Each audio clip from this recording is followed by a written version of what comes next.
নমস্কার মাননীয় দর্শকবৃন্দ। আজ 22শে জুন 2023 মার্কেট সিচুয়েশন দেখতে আসা। প্রথমে আমরা চলে যাব ইউএস উইক্স এর চার্টে। ইউএস উইক্স হচ্ছে সেই ইন্ডিকেটর, সেই ইন্ডেক্সের যেটা হচ্ছে গোটা পৃথিবীর ভলাটিলিটির নির্দেশক। সুতরাং আমরা প্রথমে চলে যাব সেইখানটাতে, ইউএস উইক্সের চার্টে। তো কি দেখছি না, ইউএস উইক্স কি অবস্থা। ইউএস উইক্সের ডেলি চার্ট, 5 মিনিট নয়, ইউএস উইক্সের সরি দেরি হচ্ছে, মিসটাচ যাকে বলে। ইউএস উইক্স একদম আবার সেই নিচের দিকে যাত্রা শুরু করে দিয়েছে। সুতরাং আবার দেখবেন যে মার্কেটে স্থিরতা বৃদ্ধি পাবে আর মার্কেট উপরের দিকে যাওয়ার চেষ্টা করবে। এরপরে চলে যাব ইউএস 10 ইয়ার বন্ডিলও যেখানে আমরা আশা করেছিলাম যে রেজিস্ট্যান্স পেশ করবে, সেখান থেকেই আবার নিচে আসতে শুরু করেছে। ইউএস অয়েল অর্থাৎ ক্রুড অয়েল সামান্য উত্তরণ দেখিয়েছে, কিন্তু এটা রেঞ্জ বাউন্ড ট্রেডিং চলছে, সুতরাং এখানেও কোনো ভয়ের সংকেত সেভাবে নেই। S&P 500 কিন্তু ক্রমশ নিচের দিকে আসছে, এটা প্রফিট বুকিং চলছে। 3 দিনে দেখুন, একদিনে যা বাইং এসেছিল, কত তারিখ ছিল এটা ছিল আপনার 15ই জুন, যত বড় ক্যান্ডেল ক্রিয়েট করেছিল। তারপরে 16, 19, 20, 21, এই 3 দিনে সেই বাইং অ্যাবসর্ব করতে 3 দিন লেগে গেছে। সুতরাং এখানে উইকনেস আছে এরকম কোনো প্রশ্ন আসে না। ইউকের মার্কেটে বেয়ারিশনেস কিন্তু বিদ্যমান রয়েছে, ম্যাজিক লাইনের নিচে ট্রেড করছে। ডাও জোন্স আর S&P 500 দেখুন একই চিত্র, একদিন যা বুলিশনেস ক্রিয়েট করেছিল সেটা অ্যাবসর্ব করতে 3 দিন লেগেছে সেলারদের। সুতরাং এখানে বায়ার্সরাই বেশি অ্যাক্টিভ, এটা বলা চলে। ন্যাসড্যাকে উপরের লেভেলে কনসলিডেট করছে, কিন্তু এই চার্টটি অনেক পুরনো চার্ট, সুতরাং এই চার্টটা আমরা একটু বদলে নেব। আমরা কীভাবে চার্ট বদলাবো এইভাবে। এখানে আমরা সরি চার্ট আমরা একটা বদলে নেব। আমরা এখানে গিয়ে US 100 আমরা ক্যাপিটাল কমের এই চার্টটা যদি নিই তো দেখা যাক। এখান থেকে আমরা বেরিয়ে আসবো। আমরা এটা লাইভ চার্ট, এই চার্টটিকে পরে উপরের দিকে নিয়ে যাব।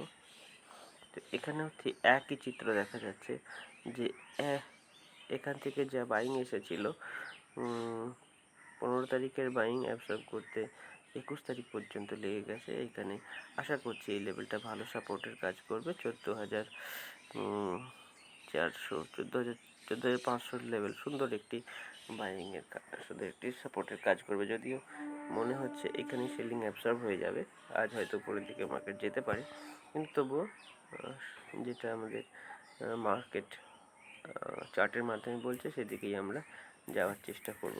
তাহলে এরপরে চলে যাবো ইন্ডিয়া উইক্সের চার্টে। ইন্ডিয়া উইক্স একটু রাইজ দেখিয়েছে, কিন্তু এটা অতি সামান্য রাইজ, এতে ভয়ের কিছু নেই। মার্কেট উপরের দিকেই গেছে, ভয় সামান্য বেড়েছে মার্কেটে, কিন্তু এতে ভয় কিছু নেই বলে মনে হচ্ছে। ইন্ডিয়ার 10 ইয়ার বন্ডিল সেখানে উত্তরণ দেখা যাচ্ছে। এটি হচ্ছে একটি চিন্তার বিষয়।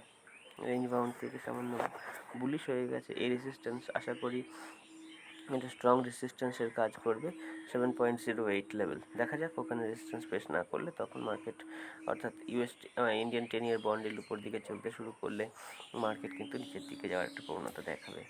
S6 নিফটি কী বলছে? S6 নিফটি কিন্তু সামান্য গ্যাপ ডাউন ওপেনিং দেখাচ্ছে। এখানে কিন্তু স্ট্রেংথ সেই অর্থে নেই, মার্কেট একদম টপ লেভেলে রয়েছে, সেখানে একটু কনসলিডেট করলেই ভালো হয়। কনসলিডেট করেনি বলে আগে কি হয়েছে দেখুন, একটু আপনাদের দেখাই। দেখুন এখানে পৌঁছেছে, একদম শেপে নিচে চলে এসছে। মার্কেট যদি এখানে একটু সময় অতিবাহিত করতো না, তাহলে আগের বারে ব্রেকআউট হতে পারতো। এখানে দেখুন, এর আগে ওই লেভেলে কোনো ঘটনা ঘটেছে দেখুন। এখানে মার্কেট পৌঁছেছে আর নামতে শুরু করেছে, কোথা থেকে মার্কেট উপরে যাওয়া আর নিচে যাওয়া শুরু করে। দেখুন এখানে মার্কেট টাইম স্পেন্ড করেছে, উপরের দিকে গেছে। টাইম স্পেন্ড যদি করে তাহলেই জানবেন যে মার্কেটের উপরে যাওয়ার প্রবণতা দেখাবে। এখানে সেই লক্ষণ কিন্তু বিদ্যমান, এখানে কিন্তু টাইম স্পেন্ড করছে, পৌঁছেই নামতে শুরু করেনি। সুতরাং এটি একটি ভালো লক্ষণ মার্কেট আবার উপরের দিকে একটি টার্গেটের দিকে পৌঁছানোর জন্য। এবার ডলার ইন্ডেক্সে আমরা যদি যাই, ডলার ইন্ডেক্সে ডলার ইন্ডেক্স একদম সুন্দরভাবে ট্রেড করছে। যে লাইনটা আগে সাপোর্ট হিসাবে কাজ করেছিল 101.6 লেভেল, এখান থেকে যদি মার্কেট একটা ব্রেকডাউন দেয় তাহলে আমরা 100 লেভেল দেখতে পাবো। এরপরে ইউএসডি আইএনআর সুতরাং যেমন ডলার ইন্ডেক্স বলবে, ইউএসডি আইএনআরও ঠিক সেই রকম রেপ্লিকা তৈরি করবে। এখানে সাপোর্ট লাইন রয়েছে, সাপোর্ট লাইনে ট্রেড করছে, এখান থেকে মার্কেটে একবার উত্থান আসতে পারে। ইউরো ইউএসডি বুলিশ রয়েছে, যেহেতু ডলার ইন্ডেক্সে সামান্য উইকনেস দেখা গেছে, ইউরো ইউএসডি সেই সুযোগটা পেয়েছে উপরে যাওয়ার। বল্টিক ড্রাই ইন্ডেক্স সাইডওয়েজ হয়ে গেছে গত প্রায় এক সপ্তাহ, প্রায় 10 দিন ধরে মার্কেট সাইডওয়েজ, 15 দিন ধরে মার্কেট সাইডওয়েজ রয়েছে বল্টিক ড্রাই ইন্ডেক্সের ক্ষেত্রে। বিটকয়েন কিন্তু চরম বুলিশনেস দেখাচ্ছে। কালকে আমরা এখানে পর্যালোচনা করার সময় বলেছিলাম এই লাইনটি যদি ক্রস করে যায় তাহলে কিন্তু মার্কেটে বুলিশনেস দেখা যাবে, এবং দুর্দান্ত বুলিশনেস দেখা যাচ্ছে। এই 25,000 লেভেলে সাপোর্ট নিয়ে সঙ্গে সঙ্গে 29,000 পৌঁছে গেছে অতি দ্রুত। সুতরাং এখানে বুলিশনেস সুন্দরভাবে বর্তমান রয়েছে। ইথেরিয়ামও রেপ্লিকা বিটকয়েনের।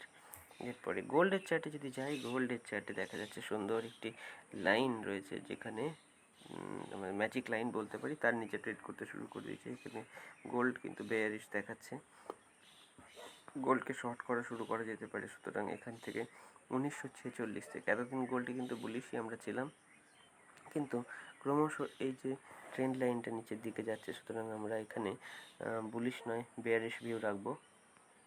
এই ট্রেন্ড লাইন যখন আবার ভঙ্গ হয়ে যাবে তখন আমরা ভাববো যে আমরা কি করব। কিন্তু এখন আপাতত মার্কেট যেদিকে বলছে যেতে যাব সেদিকেই আমাদের থাকা ঠিক হবে। মার্কেটে বেয়ারিশনেস রয়েছে, সেই বেয়ারিশনেস যতদিন কন্টিনিউ করবে আমরা এই লাইনকে রেজিস্ট্যান্স মেনে আমরা শর্ট ট্রেড নেব। এরপরে গোল্ডের পরে চলে যাব ব্যাংক নিফটির চার্টে। ব্যাংক নিফটি সুন্দরভাবে এখানে একটা কনসলিডেশন জোন ক্রিয়েট করেছে। এই মোটামুটি 12ই মে থেকে এই রেঞ্জে ট্রেড করছে।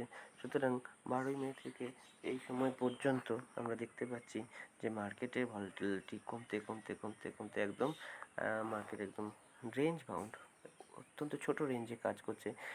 এখান থেকে মার্কেট যদি উপরে ব্রেকআউট দেয় তাহলে অনেক দূর পৌঁছাতে পারে। ফিন নিফটির চার্টে দেখব, ফিন নিফটি কিন্তু সুন্দর একটি, ফিন নিফটির ক্ষেত্রে একই জিনিস, সেই মে মাসের 8-10 তারিখ থেকে যা রেঞ্জ ক্রিয়েট করেছে সেখানেই ও অনেক দিন ধরে ট্রেড করছে। আজকে সামান্য গ্যাপ ডাউন ওপেন দেখাতে পারে, সেক্ষেত্রে ইমিডিয়েট সাপোর্ট হয়ে যাবে 19,421। নিফটির চার্ট, নিফটি সুন্দর একটা ট্র্যাজেক্টরিতে উপরে যাচ্ছে, এতে বলার কিছু নেই। আজকে সামান্য গ্যাপ ডাউন ওপেন হলে সেখান থেকে বাইং আসতে পারে। আমরা দেখি 18,820 কাছাকাছি ওপেন হলে আশা করব যে বাইং আসবে। সুতরাং আমরা এবার ইন্ট্রাডে চার্টে গিয়ে আজকের দিনের কীরকম পরিস্থিতি পর্যালোচনা করে আজকের মতন বিদায় নেব। তো কালকে দেখুন, কালকে সুন্দর একটি সেকেন্ড হাফে বাইং আসে 11টার সময় থেকে। আমরা সাধারণত দেখি 10:30 11টার সময় মার্কেটে একটা প্রবণতা দেখা যায়, সেটি অনেকক্ষণ স্থায়ী হয়। আর সকালবেলা প্রায় প্রত্যেক দিনই যে সেলিং আসছে সেটার সঙ্গে সঙ্গে অ্যাবসর্ব হয়ে যাচ্ছে। সুতরাং সেকেন্ড হাফে বেশিরভাগ সময় বাইং আসছে, ফার্স্ট হাফে সেলিং আসছে কিছুটা। আজকে সামান্য গ্যাপ ডাউন ওপেন হবে, ওপেন হলে 18,829 যদি ওপেন হয় এর কাছাকাছি, তাহলে আমরা পুলিশ প্রাইস অ্যাকশন দেখলে আমরা ফার্স্ট টার্গেট এরকম জায়গায় 18,870 টার্গেট করতে পারি। এরপরে ফিন নিফটির চার্টে, ফিন নিফটি যদি সামান্য গ্যাপ ডাউন ওপেন হয়, তো এই লেভেলে ধরুন গ্যাপ ডাউন যদি ওপেন হয় এইরকম জায়গায় ওপেন হতে পারে 19,623। সুতরাং আমরা সেই মুহূর্তে একটু প্রাইস অ্যাকশন দেখে বুলিশনেস যদি দেখায় আমরা বুলিশ প্লে করব, কারণ তেমন কোনো খারাপ সংকেত কিন্তু বাজারে নেই। যা কিছু সংকেত আছে ইউএস মার্কেটের জেরেই ভারতে সামান্য গ্যাপ ডাউন দেখা যাচ্ছে। ব্যাঙ্ক নিফটির ক্ষেত্রেও আমরা এই সব লেভেল থেকে বুলিশ ট্রেড নেব যদি বুলিশ প্রাইস অ্যাকশন দেখি, যা 43,791 এইসব জায়গা থেকে আমরা প্রাইস রিভার্সাল দেখলে আমরা অবশ্যই বুলিশ ট্রেড নেব। এই হচ্ছে আজকের সকালবেলার বাজারের হাল হকিকত। আপনাদের সঙ্গে দেখা হচ্ছে লাইভ মার্কেটে সকালবেলায়। ধন্যবাদ। সাবধানে ট্রেড করুন, স্টপ লস ছোটো রাখুন। ধন্যবাদ।